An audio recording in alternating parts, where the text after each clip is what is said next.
Bonjour à tous pour ce troisième épisode de Vlad du Zomblard, l'émission qui explore les tréfonds du film de zombies. Après la comédie musicale et un détour vers l'Italie, nous allons rester dans les années 80, une époque bénie pour de nombreux cinéphiles, et partir vers quelque chose qui va faire frémir au moins un tiers des gens qui me suivent, le cinéma français.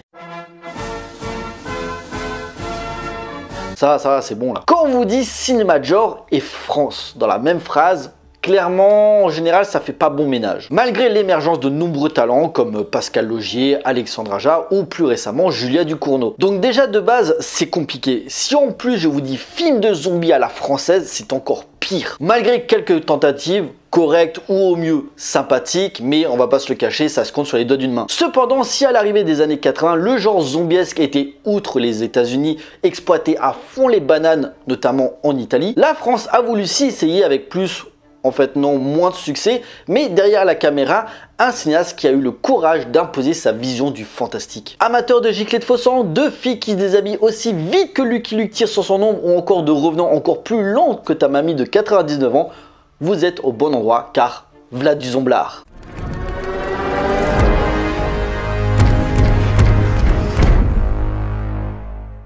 Sorti en 1981, Le Lac des... Oh.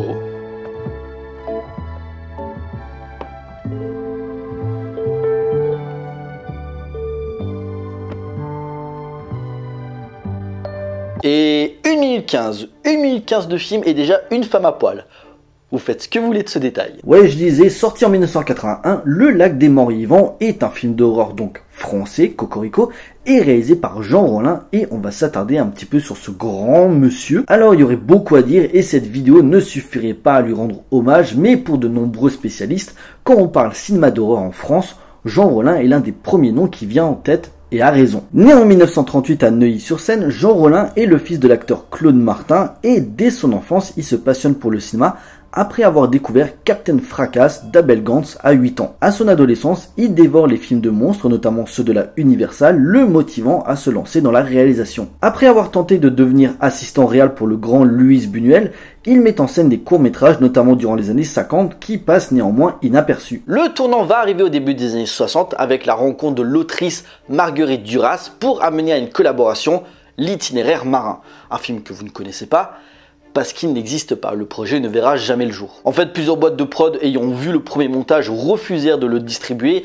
et plus tard, les bobines disparaîtront dans un incendie. Il devra attendre 1968 pour sortir son premier long métrage, Le Viol du Vampire. Œuvre surréaliste en noir et blanc, malheureusement en décalage total avec son époque, qui lui valut de se faire détruire à sa sortie. En effet, ce qui cartonnait durant cette période, niveau horreur, c'était les films de la Hammer, gothiques, sanglants et érotiques. Or, l'autre qui débarque avec un film expérimental citant les films fantastiques des années 20, non, ça ne passe pas. Devant la réaction aussi de la part du public et de la critique, Jean Rollin songe même à arrêter le cinéma, dégoûté de la mauvaise réception de son film. Finalement, il se ravise pour rester dans le registre vampirique, enchaînant avec La Vampire nue en 1969, Le Frisson des vampires en 1970 et Requiem pour un vampire en 1971, mais tous sont des échecs. Même La Rose de Fer avec Françoise Pascal, qui se voulait plus ambitieux, n'y échappe pas et se mange la gueule. Et soumis à des difficultés financières, Jean Rollin est contraint même à tourner des films érotiques. Ben ouais, il faut bien manger et payer ses factures. Néanmoins, un tournant arrive pour Jean Rollin en 1974 et 1975 avec Les Démoniaques et Lèvres de sang. Deux œuvres très axées sur le paranormal, Jean Rollin ayant un peu plus de moyens, mais une fois de plus, devant le rejet du public et de la critique, ces deux films sont de gros échecs et là c'est la douche froide, le réduisant à réaliser des films porno. D'ailleurs, Lèvres de sang a une version hard nommée Suce-moi Vampire.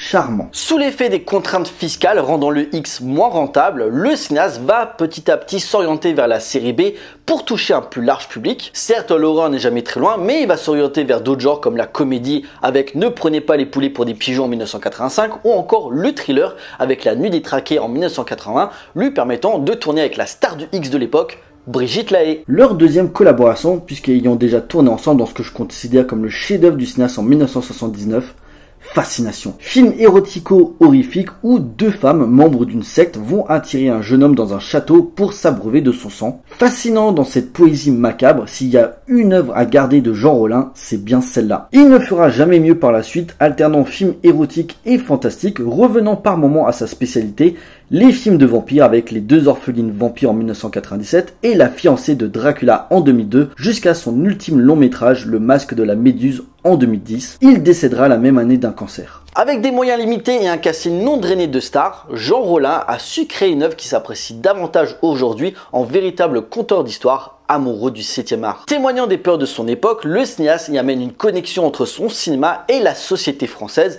et même s'il n'a jamais fait l'unanimité dans le paysage cinématographique français, Jean Rollin est un auteur méritant une plus grande reconnaissance. Je vous conseille d'ailleurs l'excellent Orchestrator of Storm, The Fantastic World of Jean Rollin, documentaire relatant la carrière du cinéaste, ses influences et l'héritage qu'il a laissé dans le registre fantastique à la française. Et c'est donc à un moment où le cinéma d'exploitation était à son paroxysme, notamment le film de zombies suite au carton du Dawn of the Dead de Papi Romero, Jean Rollin délaisse les vampires pour les morts vivants avec une petite trilogie initiée en 1978 avec Les raisins de la mort et conclue en 1982 avec La morte vivante.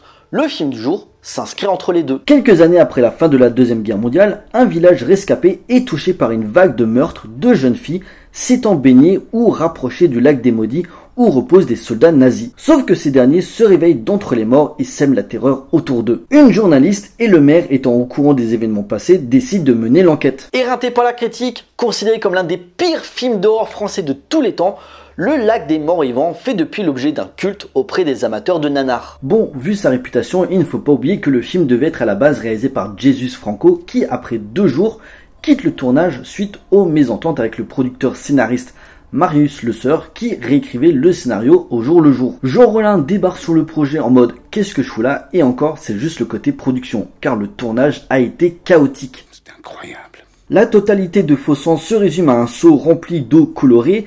Le teint vert qui sert de maquillage pour les zombies est une catastrophe. Les professionnels du métier pèteraient un câble en voyant ça. Et me parlez pas de manque de budget, c'est surtout un manque de talent. Vous me croyez pas? Je vais vous donner un exemple. Regardez.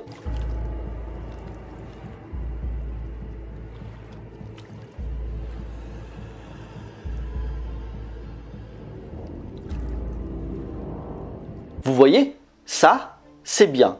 Ça...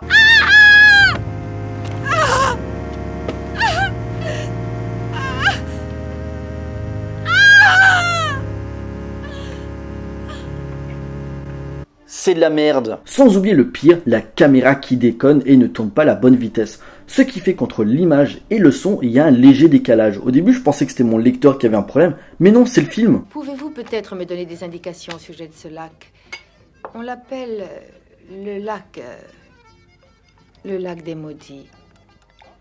Oh, ça, c'est pas compliqué. Vous n'avez qu'à aller voir notre maire.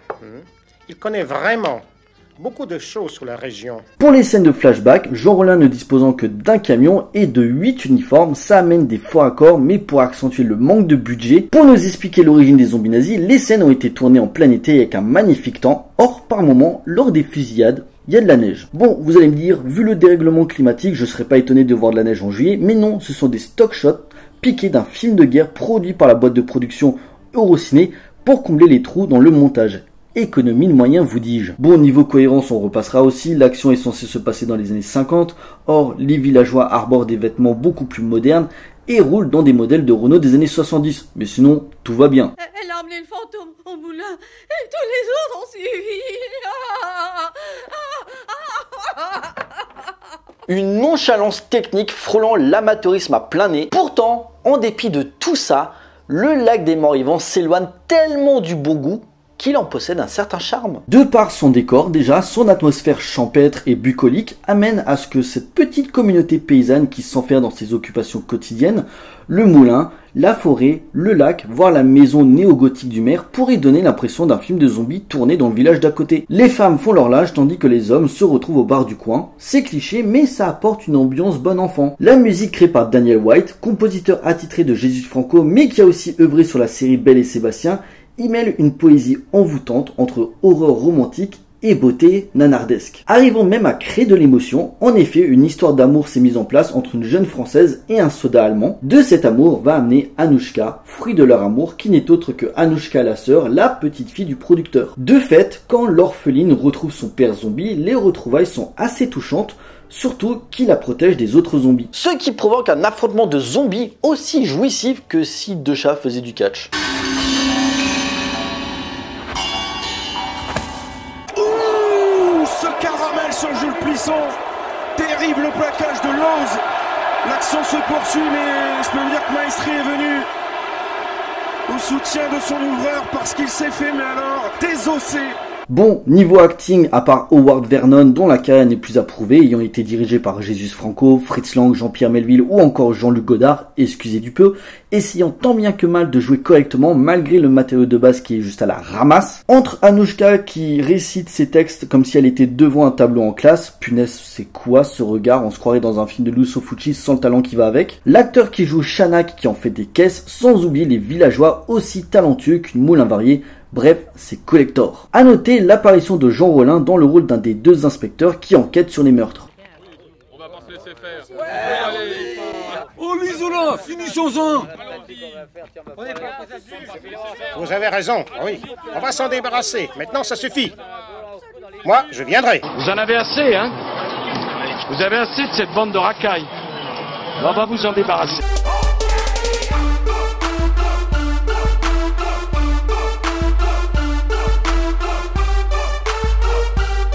Non, j'arrête. Même comme ça fait pas peur. Je parlerai même pas des zombies, la direction artistique étant aux fraises. Quand ils sortent de l'eau, c'est des moments de franche rigolade. Genre celui tout à gauche là, il est bourré ou quoi? Leur façon d'attaquer les gens, de marcher. Mais bon, je vais rien dire parce qu'on m'a dit que c'est pas bien de se moquer des handicapés.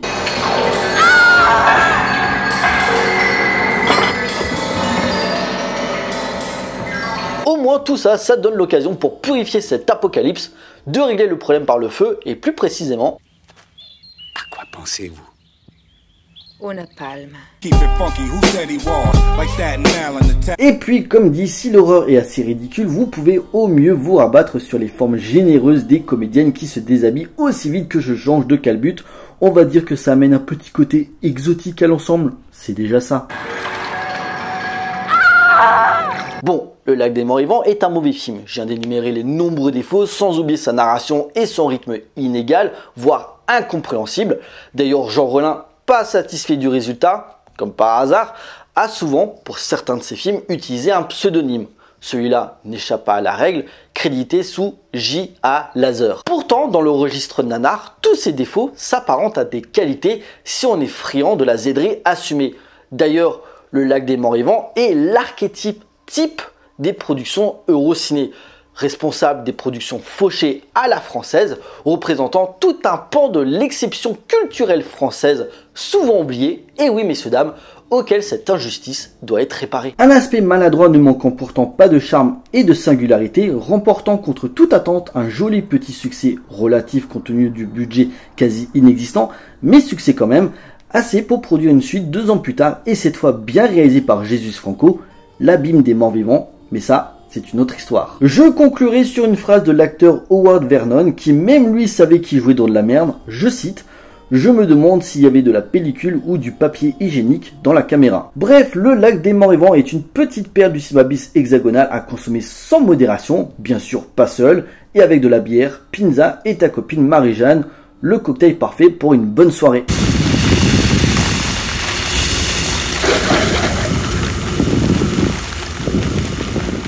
Voilà, ce 3e épisode de Vlad du Zomblard est à présent terminé. J'espère qu'il vous a plu. N'hésitez pas à me laisser des commentaires pour me dire ce que vous avez pensé de cette vidéo et qu'elle vous motivera à découvrir Le Lac des Morts Vivants de Jean Rollin, un film de zombies à la française, bien naze, mais pourtant fortement attachant. Pour nous, on se retrouve pour une prochaine vidéo. D'ici là, portez-vous bien, allez voir des films.